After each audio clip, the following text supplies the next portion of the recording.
ওম শান্তি।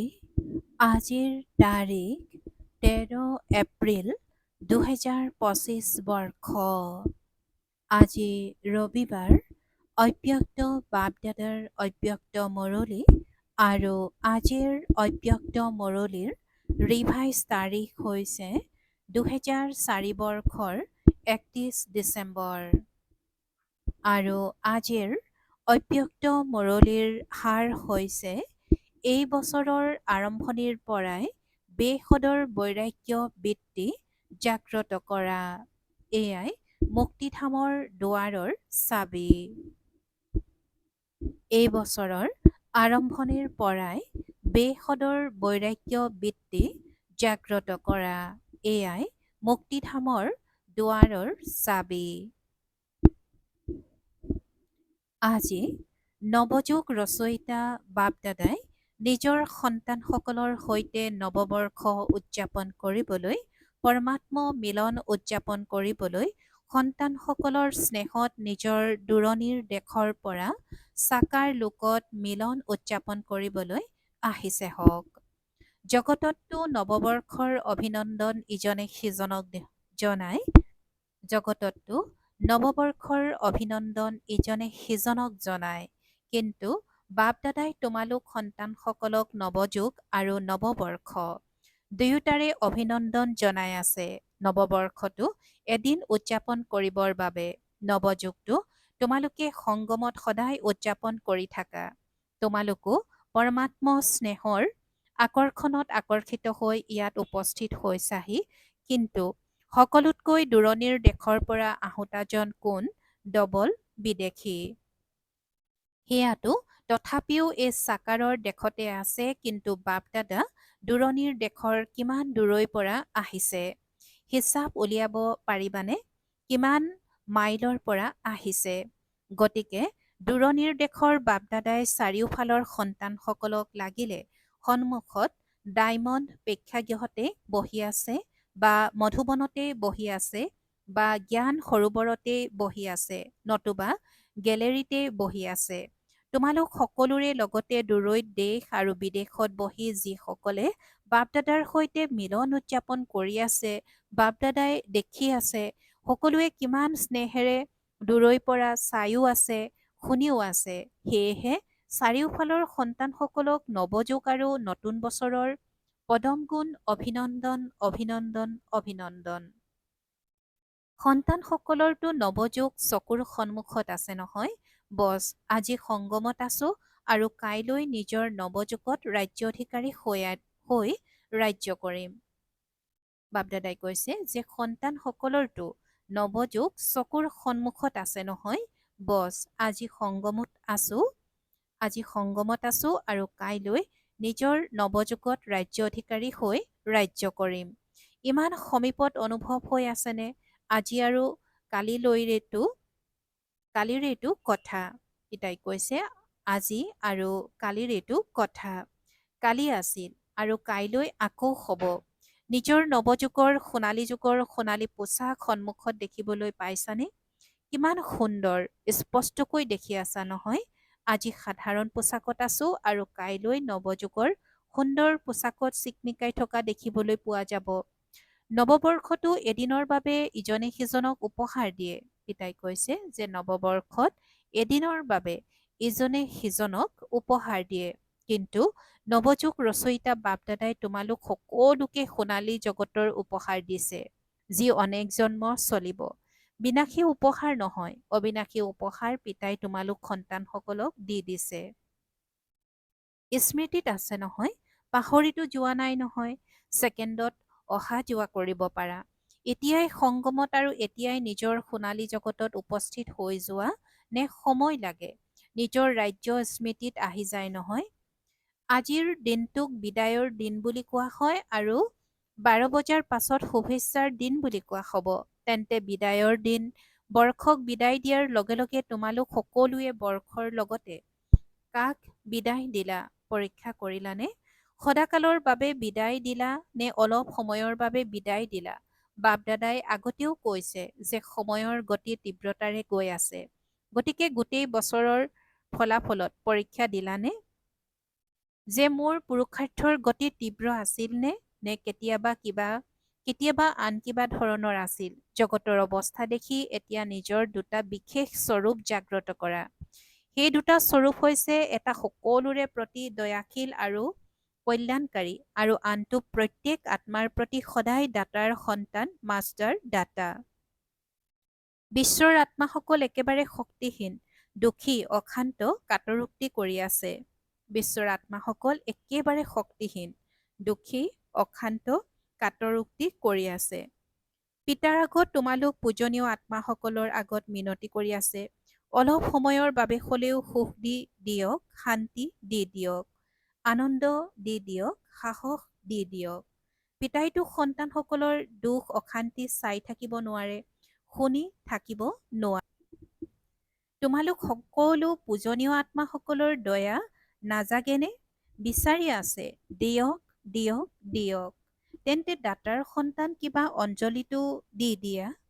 পিতাইও তোমালোক সন্তানসকলক সংগী কৰি, মাষ্টাৰ দাতা কৰি, নিজৰ সোঁহাত কৰি এইটো ইংগিত দিয়ে।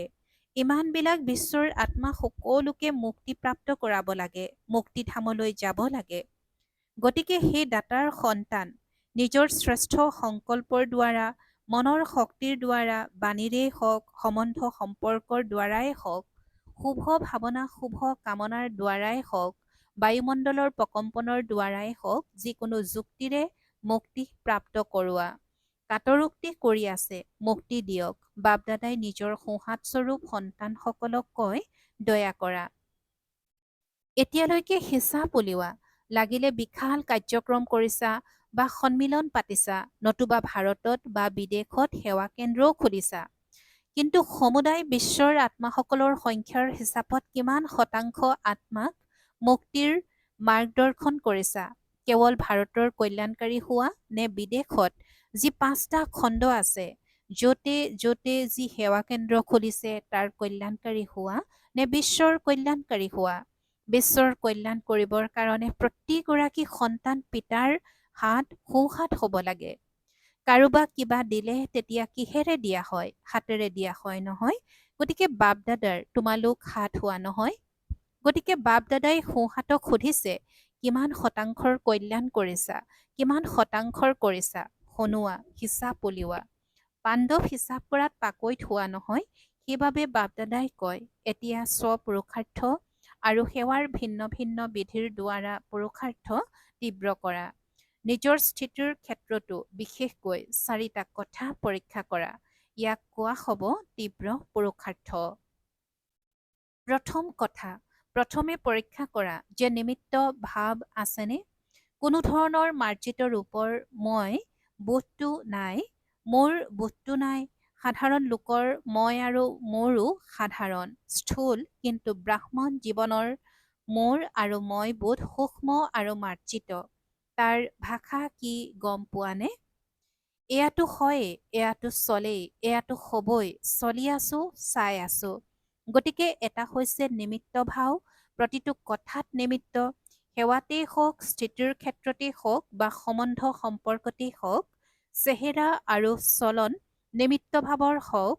আৰু তাৰ দ্বিতীয় বিশেষত্ব হ'ব নম্ৰ ভাৱনা। নিমিত্ত আৰু নম্ৰ ভাৱেৰে নিৰ্মাণ কৰা। তেন্তে 3টা কথা শুনিনালে? পিতাই কৈছে যে গতিকে এটা হৈছে নিমিত্ত ভাৱ, প্ৰতিটো কথাত নিমিত্ত, সেৱাতেই হওক, স্থিতিৰ ক্ষেত্ৰতেই হওক বা সম্বন্ধ সম্পৰ্কতেই হওক, চেহেৰা আৰু চলন নিমিত্ত ভাৱৰ হওক। আৰু তাৰ দ্বিতীয় বিশেষত্ব হ'ব নম্ৰ ভাৱনা। নিমিত্ত আৰু নম্ৰ ভাৱেৰে নিৰ্মাণ কৰা। তেন্তে 3টা কথা শুনিলা। নিমিত্ত, নম্ৰ আৰু নিৰ্মাণ, আৰু চতুৰ্থ কথাটি নিৰ্বাণ। যেতিয়াই বিচৰা নিৰ্বাণ ধামত গুচি যোৱা, নিৰ্বাণ স্থিতিত স্থিৰ হৈ যোৱা, কিয়নো নিজে নিৰ্বাণ স্থিতিত থাকিলে তেতিয়া আনক নিৰ্বাণ ধামলৈ লৈ যাব পাৰিবা। এতিয়া সকলোৱে মুক্তি বিচাৰে, মুক্তি দিয়ক, মুক্তি দিয়ক, কাটৰোক্তি কৰি আছে। গতিকে এই 4টা কথা ভাল শতাংশত বাস্তৱিক জীৱনত থকা অৰ্থাৎ তীব্ৰ পুৰুষাৰ্থী। তেতিয়া বাপদাদাই ক'ব, বাহ বাহ সন্তানসকল বাহ।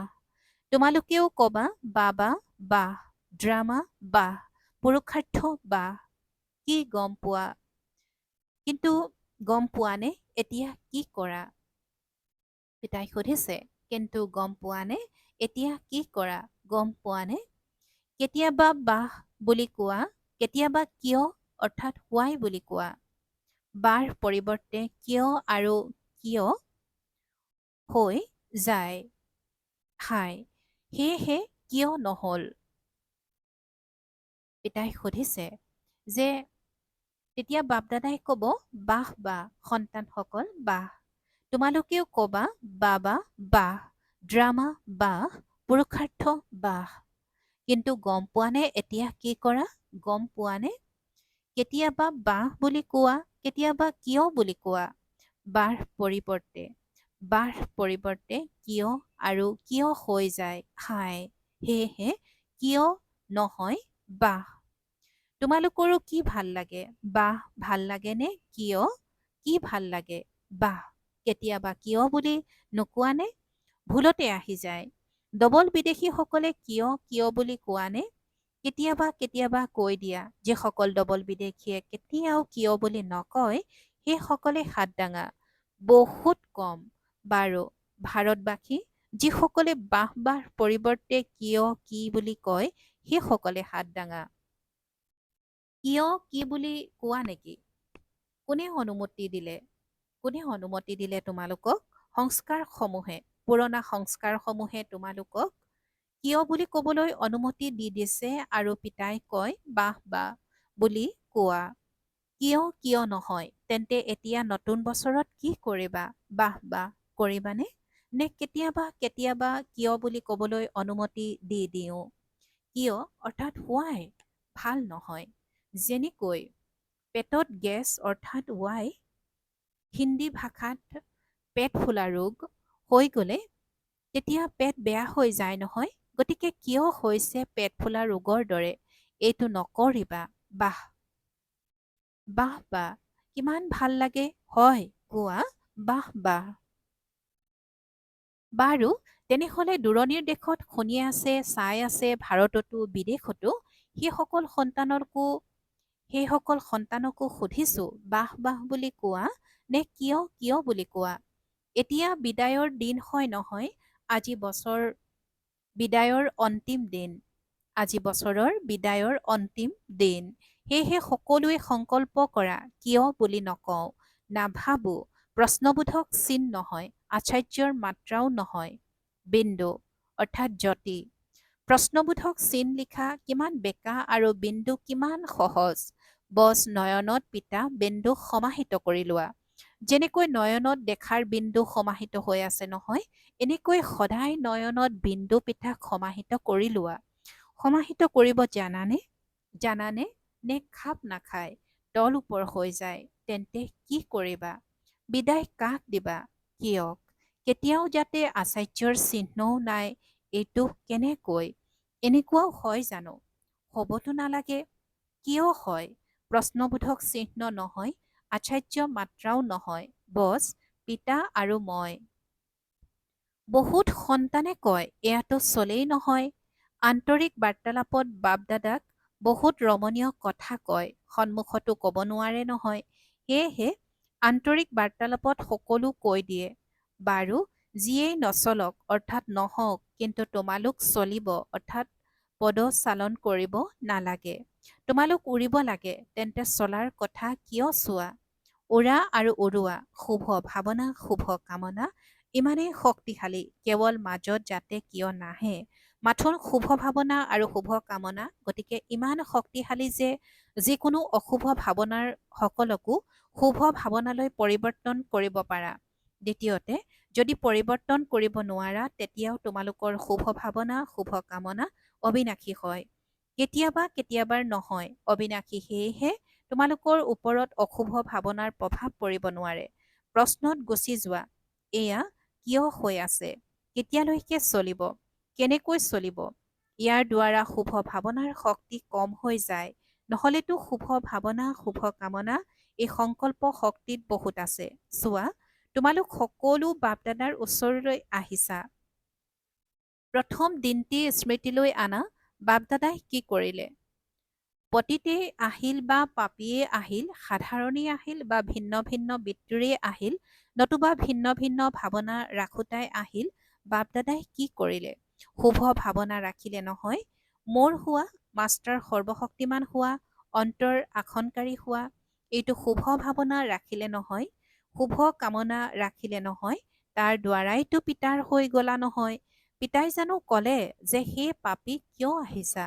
শুভ ভাৱনা ৰাখিলে, মোৰ সন্তান, মাষ্টাৰ সৰ্বশক্তিমান সন্তান, যেতিয়া পিতাই তোমালোক সকলোৰে ওপৰত শুভ ভাৱনা ৰাখিলে, শুভ কামনা ৰাখিলে, তেন্তে তোমালোকৰ অন্তৰে কি ক'লে? মোৰ বাবা। পিতাই কি ক'লে? মোৰ সন্তান। এনেকৈ যদি শুভ ভাৱনা, শুভ কামনা ৰাখা, তেতিয়া কি দেখিবলৈ পোৱা যাব? মোৰ কল্পপূৰ্বৰ মৰমৰ ভাই, মোৰ কল্পৰ পাছত লগ পোৱা ভনী পৰিৱৰ্তন হৈ যাব। গতিকে এইটো বছৰত কিবা কৰি দেখুৱাবা, কেৱল হাত নাদাঙিবা। হাত দঙা বহুত সহজ। মনৰ হাত দাঙিবা, কিয়নো বহুত কাম বাকী আছে। বাপদাদাইতো লক্ষ্য কৰে, বিশ্বৰ আত্মাসকলৰ ওপৰততো বহুত দয়া উপজে। এতিয়া প্ৰকৃতিও ৰুষ্ট হৈ গৈছে। প্ৰকৃতি স্বয়ং ৰুষ্ট হৈ গৈছে, তেন্তে কি কৰিবা? আত্মাসকলক অশান্ত কৰি আছে, আৰু পিতাই সন্তানসকলক দেখি দয়াৰ ভাৱনাত আহি যায়। তোমালোক সকলোৰে দয়া নাজাগেনে? কেৱল খবৰ শুনি চুপ হৈ যোৱা। বছ, ইমান আত্মা গুচি গ'ল। সেই আত্মাসকলতো বাৰ্তা পোৱাৰ পৰা বঞ্চিত হৈ থাকি গ'ল। এতিয়াতো দাতা হোৱা, দয়াশীল হোৱা। এয়া তেতিয়া হ'ব, দয়া তেতিয়া উপজিব, যেতিয়া এইটো বছৰৰ আৰম্ভণিৰ পৰাই নিজৰ মাজত বেসদৰ বৈৰাগ্য বৃত্তি জাগ্ৰত কৰিবা। বেসদৰ বৈৰাগ্য বৃত্তি, এই দেহৰ দেহবোধৰ স্মৃতি, এয়াও বেসদৰ বৈৰাগ্যৰ অভাৱ। সৰু সৰু সদৰ কথাই স্থিতিৰ অস্থিৰ কৰে, কাৰণ বেসদৰ বৈৰাগ্য বৃত্তিৰ অভাৱ। আকৰ্ষণ আছে, বৈৰাগ্য নাই, আকৰ্ষণ আছে। যেতিয়া একেবাৰে বেসদৰ বৈৰাগী হৈ যাবা, বৃত্তিটো বৈৰাগী, দৃষ্টিটো বেসদৰ বৈৰাগী, সম্বন্ধ সম্পৰ্কত, সেৱাত সকলোতে বেসদৰ বৈৰাগী, তেতিয়া মুক্তিধামৰ দুৱাৰ মুকলি হ'ব। এতিয়াতো যিসকল আত্মাই শৰীৰ ত্যাগ কৰি গৈ আছে, আকৌ জন্ম ল'ব, আকৌ দুখী হ'ব।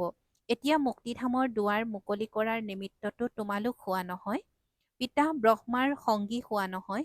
গতিকে বেসদৰ বৈৰাগ্য বৃত্তি হৈছে দুৱাৰ মুকলি কৰাৰ চাবি। এতিয়া চাবি লগোৱা নাই, চাবি তৈয়াৰ কৰা নাই। পিতা ব্ৰহ্মায়ো অপেক্ষা কৰি আছে, আগতীয়া দলেও অপেক্ষা কৰি আছে, প্ৰকৃতিয়েও অপেক্ষা কৰি আছে। বহুত অশান্ত হৈ গৈছে। মায়ায়ো নিজৰ দিন গণনা কৰি আছে। এতিয়া কোৱা, হে মাষ্টাৰ সৰ্বশক্তিমান, কোৱা কি কৰিব লাগে? এইটো বছৰত কিবা নবীনতাটো কৰিবা নহয়। নতুন বছৰ বুলি কোৱা, যেতিয়া নবীনতাটো কৰিবা নহয়। এতিয়া বেসদৰ বৈৰাগ্য মুক্তিধামলৈ যোৱাৰ চাবি তৈয়াৰ কৰা। তোমালোক সকলোৱেতো মুক্তিধামলৈ যাব লাগে নহয়।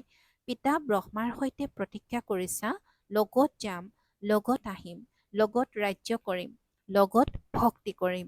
সেয়েহে এতিয়া তৈয়াৰ কৰা, এইটো বছৰত কৰিবা নে আৰু বছৰ লাগিব? যিসকলে ভাবা এইটো বছৰত বাৰে বাৰে মনোযোগ দিম, সেইসকলে হাত দাঙা। কৰিবানে? তেতিয়াতো আগতীয়া দলে তোমালোকক বহুত অভিনন্দন জনাব।